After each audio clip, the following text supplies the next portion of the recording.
राजधानी दिल्ली में बांग्लादेश उच्च आयोग के बाहर इस वक्त हम मौजूद हैं।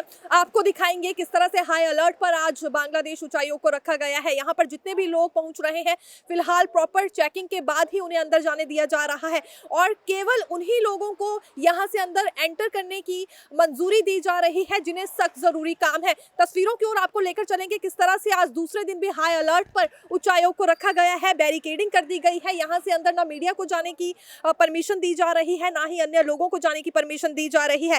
पिछले कल विश्व हिंदू परिषद की ओर से क्योंकि एक बड़ा प्रदर्शन यहाँ पर किया गया था, बांग्लादेश में हिंदू परिवारों के साथ जिस तरह का दुर्व्यवहार किया जा रहा है और जैसी वीडियो जारी हो रही है बांग्लादेश से, उसके बाद भारत के हिंदू संगठन काफी ज्यादा आक्रोश में आ गए हैं, रोष में आ गए हैं। पिछले कल इसी जगह पर बड़ा प्रदर्शन किया गया और आज जंतर मंतर में हिंदू संगठनों की ओर से आक्रोश दिखाया जा रहा है। ये बर्दाश्त नहीं किया जाएगा कि बांग्लादेश में किस तरह का सलूक हिंदू परिवारों के साथ किया जा रहा है, यही कहते हुए हिंदू संगठन नजर आ रहे हैं। लेकिन बड़ी बात यह है कि उच्च आयोग को आज भी यहाँ पर देखिए हाई अलर्ट पर रखा गया है क्योंकि आक्रोश इतना ज्यादा हिंदू संगठनों में बढ़ गया है।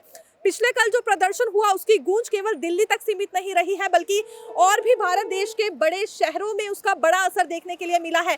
भोपाल, कोलकाता की बात करें तो वहां पर भी बड़े स्तर पर आंदोलन किया गया हिंदू संगठनों की ओर से। लेकिन देखिए, इसी बीच एक बड़ी जानकारी निकल कर क्या सामने आ रही है कि दूसरी बार भारत सरकार की ओर से समन भेज दिया गया है बांग्लादेश उच्च आयोग के उच्च आयुक्त को तलब करते हुए। और बांग्लादेश में भी कुछ ऐसा ही देखने में आया है, जहां भारत के उच्च आयुक्त को बुलाया गया, उसे खरी खोटी सुनाई गई और साथ ही साथ बांग्लादेश अब ये कहता हुआ भी नजर आ रहा है कि शेख हसीना की ओर से जो भड़काऊ बयान भारत से दिए जा रहे हैं उसे वो बर्दाश्त नहीं करने वाले हैं। इससे पहले 18 दिसंबर की वो रात थी जब एक हिंदू युवक को बेरहमी से पीटा गया, उसकी हत्या कर दी गई और फिर उसे जला दिया गया। इसके बाद ही यहाँ के हिंदू संगठन काफी ज्यादा आक्रोश में आ गए थे। लेकिन अब तो बांग्लादेश में हिंसक घटना इतनी ज्यादा बढ़ गई है कि रोजाना वहां पर हिंदू परिवारों को परेशान किया जा रहा है, उनके घर जलाए जा रहे हैं। 2 हिंदू परिवारों के घर इतनी बेरहमी से जलाए गए कि 7 कमरे वहां पर जलकर राख हो गए। बांस और टीन की दीवार तोड़कर किसी तरह से 8 लोगों को अपने घर से बाहर निकलना पड़ा। उनका पासपोर्ट जलकर राख हो गया है, सभी सामान जलकर राख हो गया, सभी डॉक्यूमेंट जल गए। कैसे वो वहां से यहां तक भी पहुंचेंगे, कहना काफी ज्यादा मुश्किल हो गया है। लेकिन इसी बीच भारत में भी माहौल गर्मा गया है और बजरंग दल समेत, विश्व हिंदू परिषद समेत कई बड़े हिंदू संगठन अब राजधानी दिल्ली पहुंच रहे हैं अपना आक्रोश दिखाने के लिए, अपना रोष दिखाने के लिए। फिलहाल इसी रोष और आक्रोश के बीच कोई खतरा बांग्लादेश के उच्च आयोग को ना पहुंचे, इसीलिए यहाँ पर देखिए सख्त रूप से बैरिकेडिंग कर दी गई है।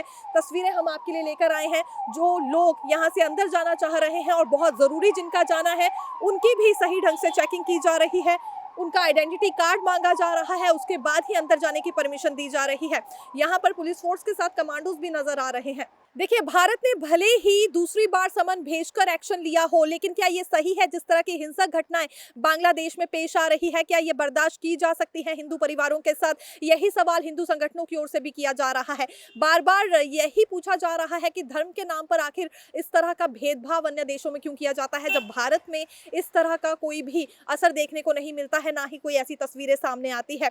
लेकिन ये बात भी जरूर है कि क्या इसके बाद अब स्थिति थम पाएगी, क्योंकि आज भी देखिए अलर्ट पर उच्च आयोग को रखा गया है। केवल भारत में नहीं बल्कि बांग्लादेश में भी जो भारत की एम्बेसी है वहां पर भी सख्त रूप से खड़ा किया गया है जवानों को, ताकि किसी तरह की कोई कोताही ना बरती जाए, लापरवाही ना बरती जाए और जो रोष बांग्लादेश के लोगों में भी है या जिस तरह की हिंसक घटनाओं को वो अंजाम दे रहे हैं उसे वो पूरा ना कर सके। लेकिन ये देखना काफी ज्यादा जरूरी हो गया है कि कब तक इस तरह की स्थिति बनी रहती है।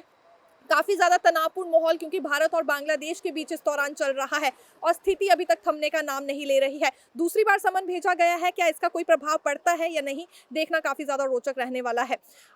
बने रहिए नवोदय टाइम्स पंजाब केसरी के साथ। कैमरा पर्सन अनिल सिंह के साथ मैं दीक्षा शर्मा। धन्यवाद।